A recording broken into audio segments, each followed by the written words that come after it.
Following the steep falls in markets in August and September, there was a sharp recovery in October, with global equity markets up by close to 8% and the riskier parts of the fixed income markets, including high-yield bonds, emerging market debt and convertible bonds, all up by 3 to 4%.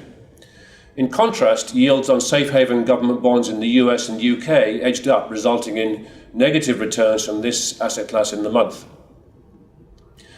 With investors taking advantage of the much better valuations across markets after the sell-off and the immediate concerns about China abating, as well as the ECB clearly indicating that it's prepared to loosen policy even further in its December meeting, risk assets had their best month for some time.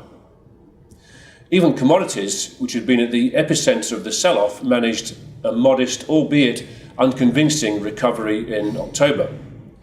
The main news drivers were again from China and the world's major central banks.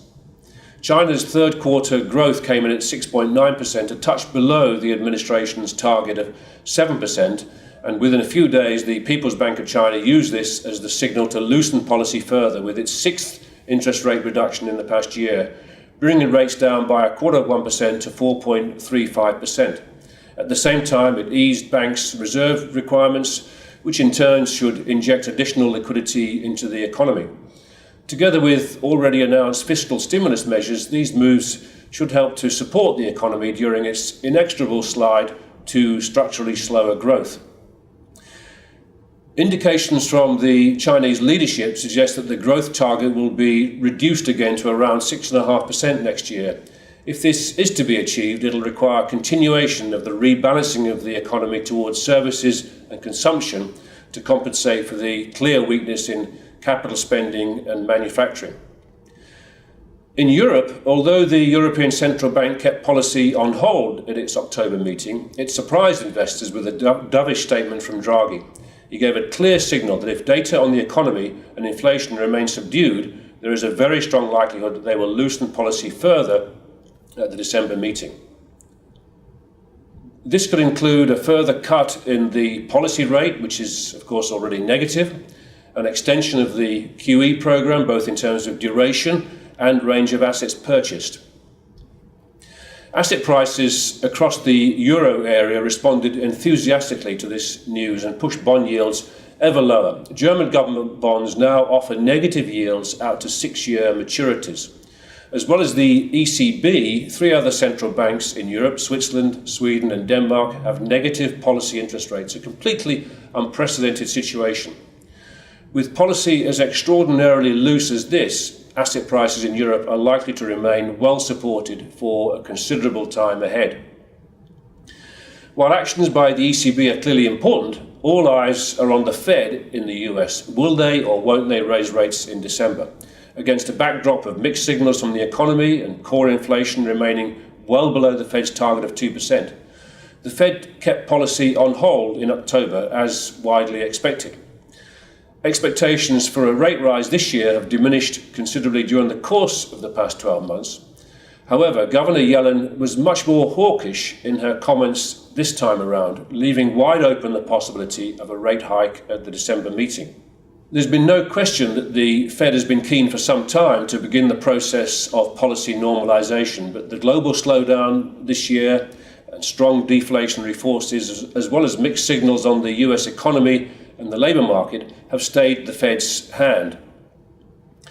But with the Fed seemingly less concerned now about the negative impact on the US of the global slowdown, and reasonably upbeat about consumer spending as real wages finally pick up, a rate rise is now much more likely in December. Indeed, the probability of a rise in December has increased materially with the release today of some strong payrolls numbers, and the market is now placing a 70% plus probability on a rise at the FOMC meeting on the 16th of December. If data releases remain broadly positive, we should expect to see the Fed continue to prepare markets for the first rate rise in almost 10 years. So far, markets have remained largely unperturbed about the Fed's more hawkish tone and the impact of such a rise, expecting any further rises to be very gradual. Indeed, the only assets to have been notably impacted by the more immediate prospect of policy tightening have been gold, trading back down towards the $1,100 level, US Treasuries, where yields have risen, especially at the shorter end of the curve, with yields there at their highest levels since the crisis began, and the dollar, which has continued to firm, notably against the euro. While the timing of the Fed's first rate rise preoccupies the markets, we have always argued that it's the extent of the tightening in this cycle, not the timing of the first move, that will be critical for markets over the next few years. On that score, we firmly believe that rates will move up only very gradually and will peak at levels well below those reached in previous cycles.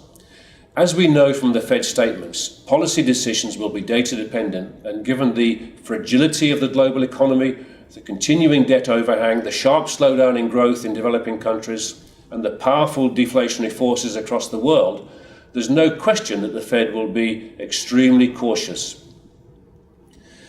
It's difficult to envisage rates above the 1 to 2% range in the course of the next 2 to 3 years, and at those levels, with most other big central banks maintaining loose policy, markets should continue with their upward progress. We're in a very long cycle, and the prospect of continuing subdued but sustainable recovery across the developed world, together with interest rates at historically low levels, provides a sound basis for growth in corporate earnings and strong support for markets. Having bounced so sharply from the big sell-off in August and September, markets might well pause now for a time, with the prospect of some nervousness as the Fed's December 16th decision approaches.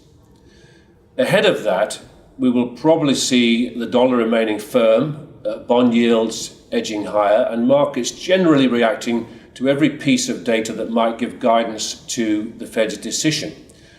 But putting aside this short-term noise, and that's really what it is, we believe that markets are set to make modest upward progress next year, following a period of sideways trading and some quite heightened volatility really since the middle of 2014.